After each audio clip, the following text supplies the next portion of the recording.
Salute, pledge. I pledge allegiance to the flag of the United States of America and to the republic for which it stands, one nation, under God, indivisible, with liberty and justice for all. So we pray. Father, we are standing here today behind these podiums as people that have been elected, but also approved by you. We thank you for a country that is one nation under God. And we should never forget that we are under God. That we might be making decisions now, but you make the major decisions of our lives and of it for eternity. We pray that you bless this meeting today and the things that we do be pleasing not only to our constituents, but to our lives and to our God. In Christ's name, amen. Amen.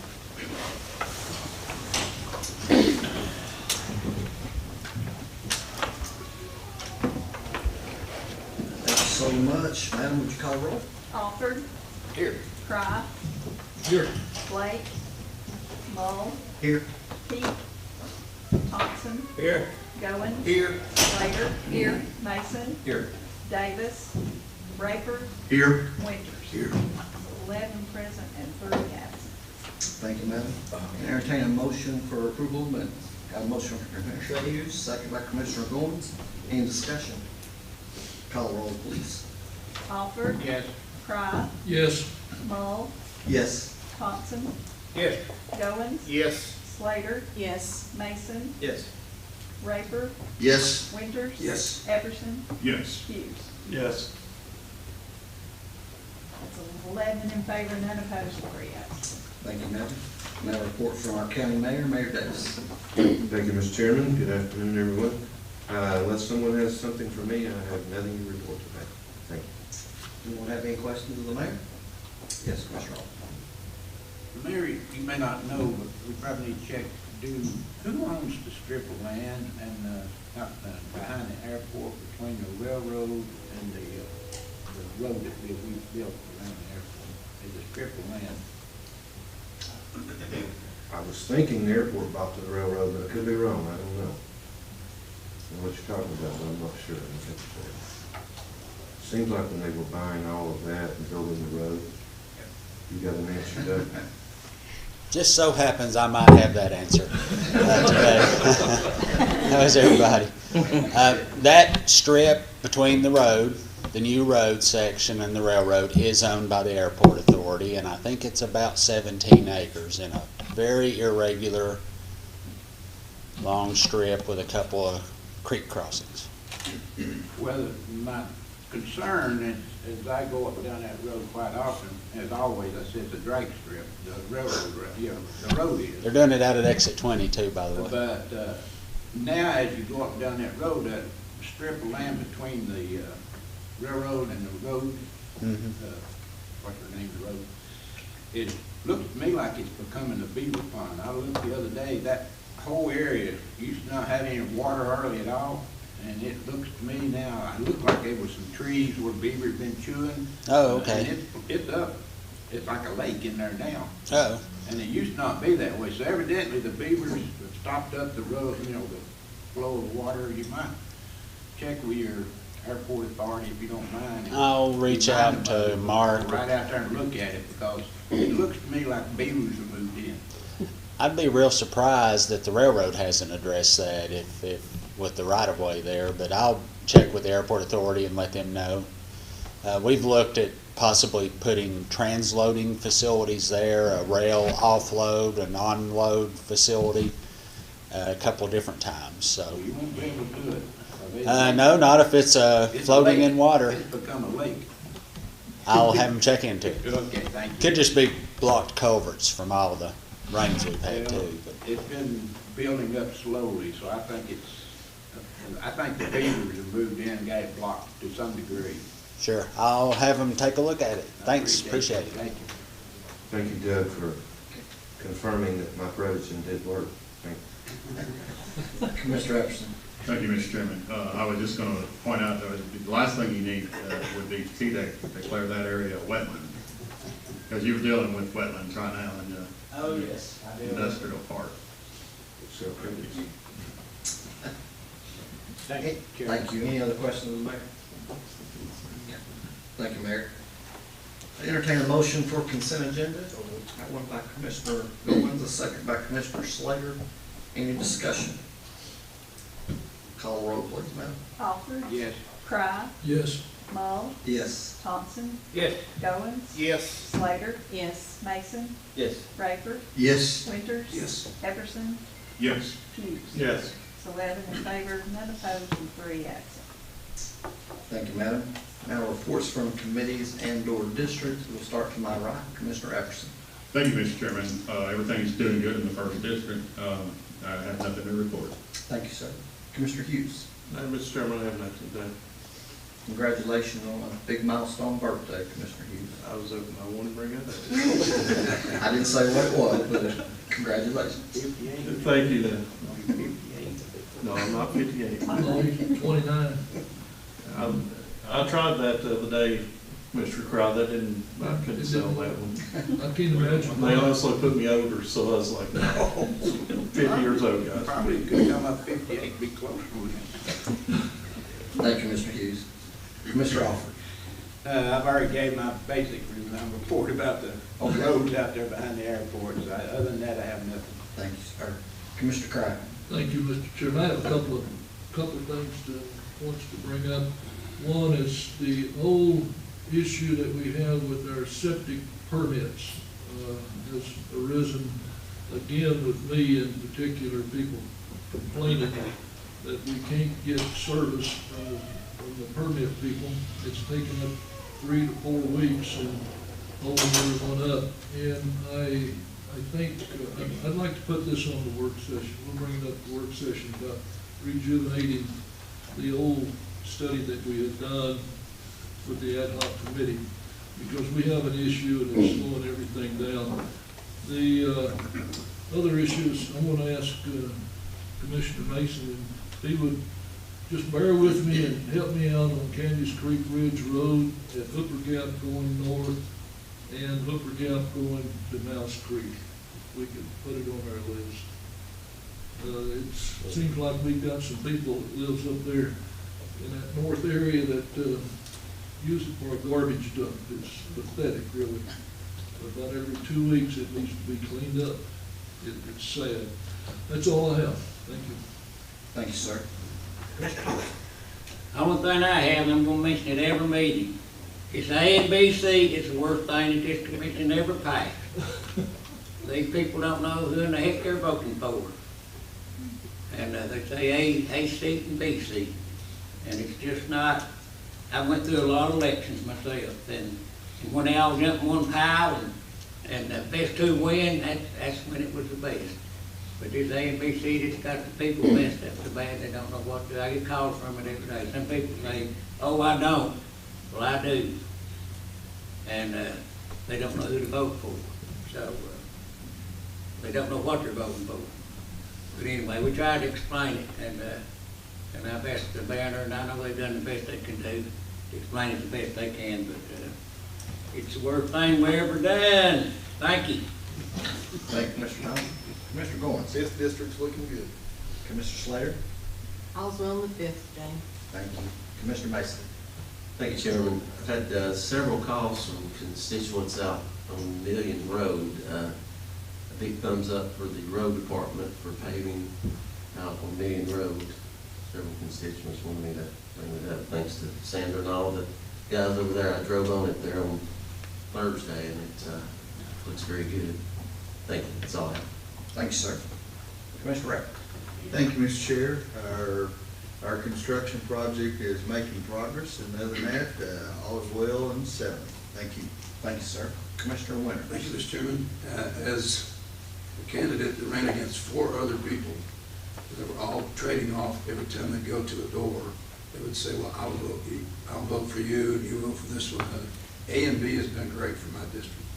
They know who to run against, who not to run against. It's been really clear. If we make that clear, it's better for all of us. I just have to disagree with my respected commissioner there. But I was able to sit and watch 4th graders and 5th graders, all-stars in basketball in the old Bradley Gym is now OMS, and watch the most thrilling games filled up in that gym with about at least 1,000 people, now 800, 900 people at least, watching these young men and young women be acclaimed for their ability. This is all-stars from our rec program. The rec program is tremendous here for our kids. These were kids that were competing as fifth graders and fourth graders, second and third graders, with coaches that have been very instrumental in their lives. It was an exciting evening. It was 2.5, 3 hours of watching the winners win, but also watching all the all-stars get awards, get accolades that they need as they move into middle school. As a former middle school principal, I understand the importance of having good self-concepts in your life. We have emeritus coaches here that know all about coaching and modeling for young men. These are children that are going to become young adults. And it was a great program. It was an honor to be there. Bradley County is very fortunate. I just spent a week in Dallas, Texas, and spent time with Dan Glasscock and his wife and family. They're close to us. But I wouldn't trade this town for Dallas, Texas. I love what we have here, and we should be really proud of what we have. Thank you, Mr. Chairman. Thank you, Mr. Murphy. Commissioner Thompson? I appreciate you disagreeing with me on that, but on the reason you disagree, you live most of yours in the city, and them city folks don't care, you know, so.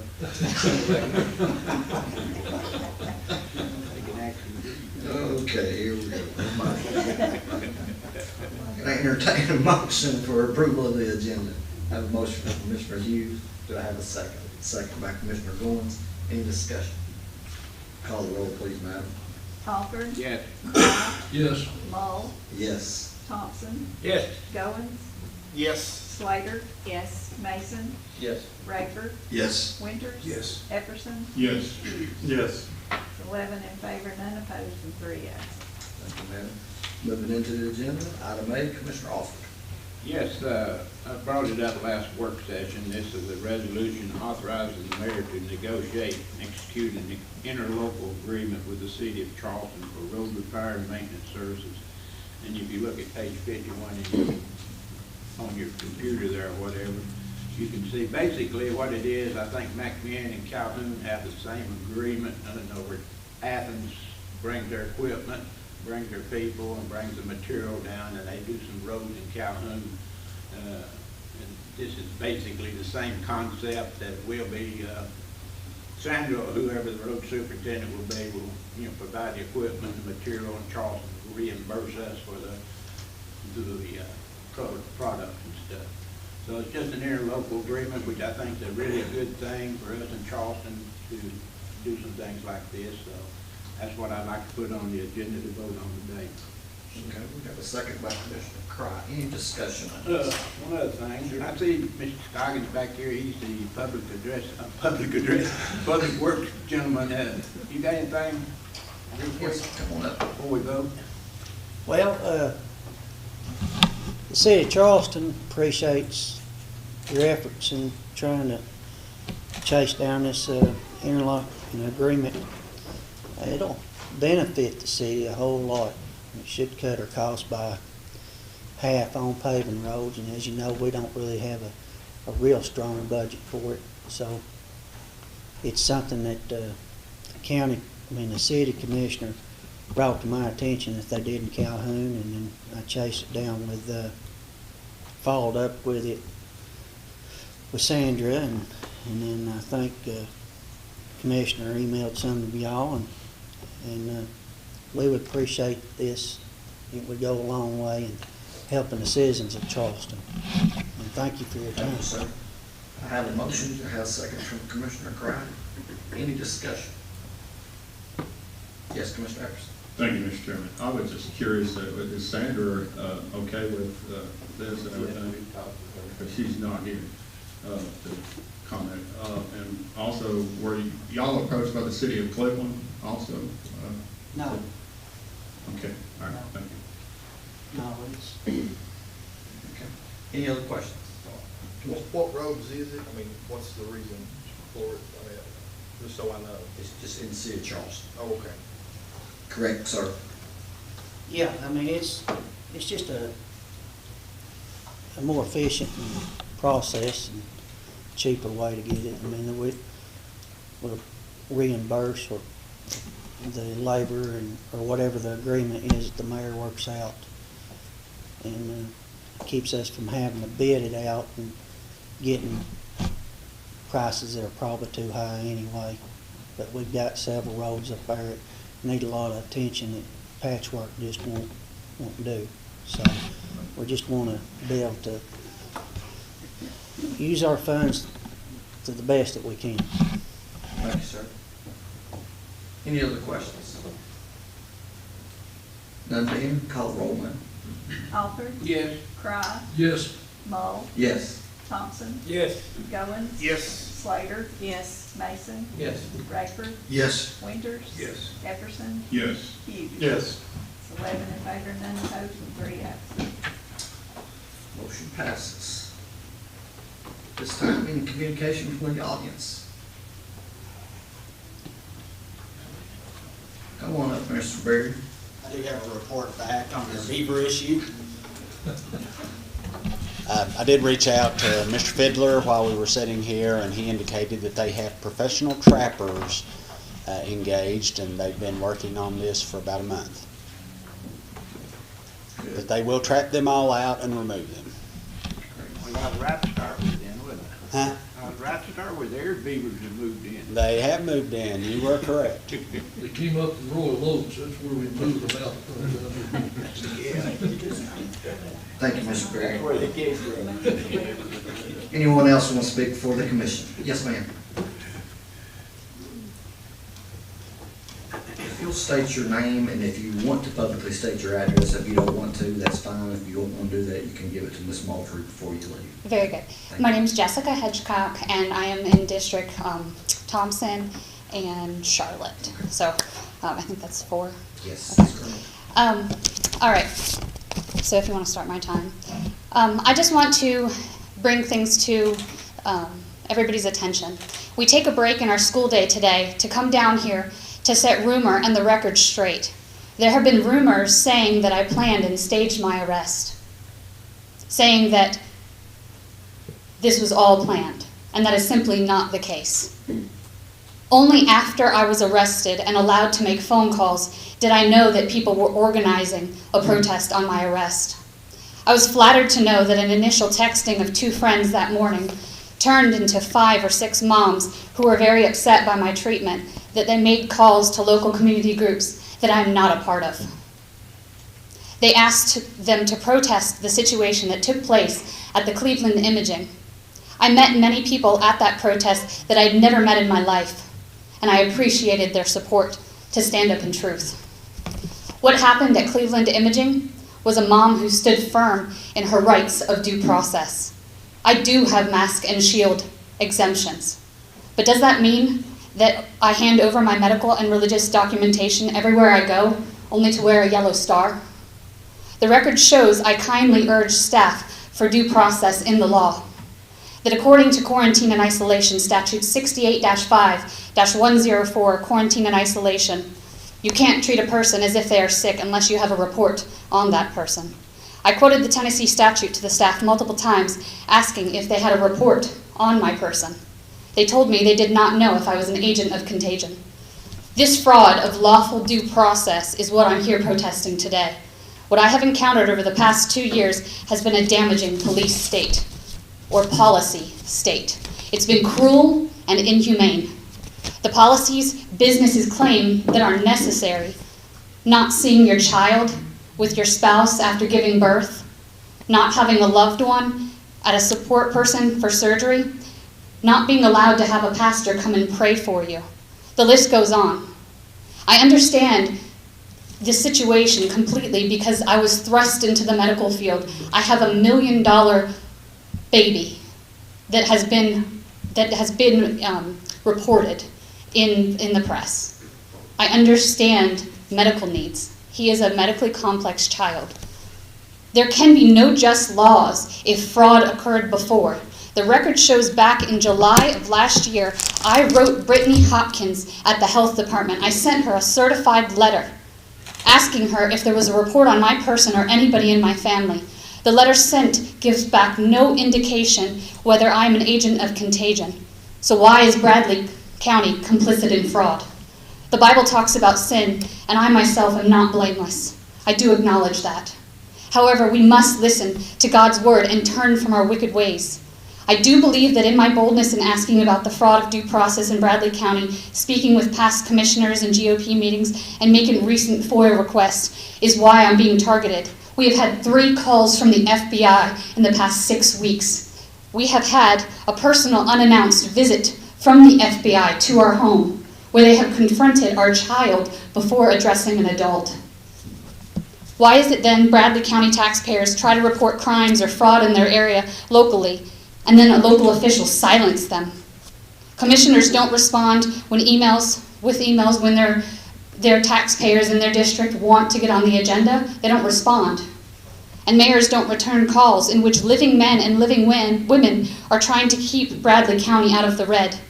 Just because Nashville was hasty in tossing our liberties to the wolves does not mean Bradley County should do the same. My call today is for you to interpose. Be the greater lesser magistrates. Make a resolution that you will not restrict or harm anyone's freedom of movement without lawful due process. That means that medical needs, emergent and non-emergent, is a civil right, and that Bradley County will not allow property owners to restrict people's freedom of movement and harm their action without lawful due process. Medical decisions, whether it be wearing masks, medical devices, testing, treatment, or inoculations, let that remain sacred to our doctor-patient relationships. We are stepping into dangerous, uncharted territory where we are willing to deny people medical care because it's not emergent. What happens when there are no places left to go? I know for myself, I still am unsure where in the entire state of Tennessee I can now go get an ultrasound.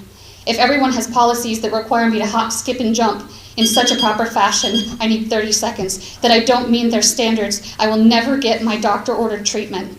I gave birth to a child with a tumor literally larger than his head. If you want pictures, I can show you. When a doctor tells me that you have multiple nodules and they probably want to biopsy it, then I listen and I try to go get it checked. But it appears to date that Bradley County prefers to engage in fear porn of this so-called CV-19 pandemic. I hope and pray you choose to have courage and follow due process with our law before remaining complicit in fraud. Thank you.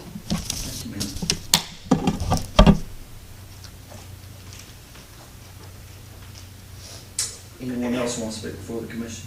Yes, ma'am. State your name, Ms. Gleason. Deborah Gleason, and I'm with the 4th District. This is just a reminder. This is out of the AFA Journal, which is a conservative religious journal. But I think it's appropriate for some of the things we're going through right now. And it's a reminder to me and also to all of our government officials. Ronald Reagan once said, "Freedom is never more than one generation away from extinction." We didn't pass it in our children in the bloodstream. It must be fought for, protected, and handed on for them to do the same. Or one day we will spend our sunset years telling our children and our children's children what it was like in the United States where men were free. These famous words by Reagan are familiar to many, but the concept of preserving liberty did not originate with the 40th president. The idea can be traced back to this nation's founding at the close of the Constitutional Convention in 1787. After leaving Independence Hall on the final day of deliberation, it has been famously reported that a lady questioned Benjamin Franklin, "Well, doctor, what have we got, a republic or a monarchy?" To which Franklin replied, "A republic if you can keep it." Aaron Ferguson, a teacher at Christian Heritage Academy in Del City, Oklahoma, is doing his part to ensure the next generation has the tools necessary to keep it.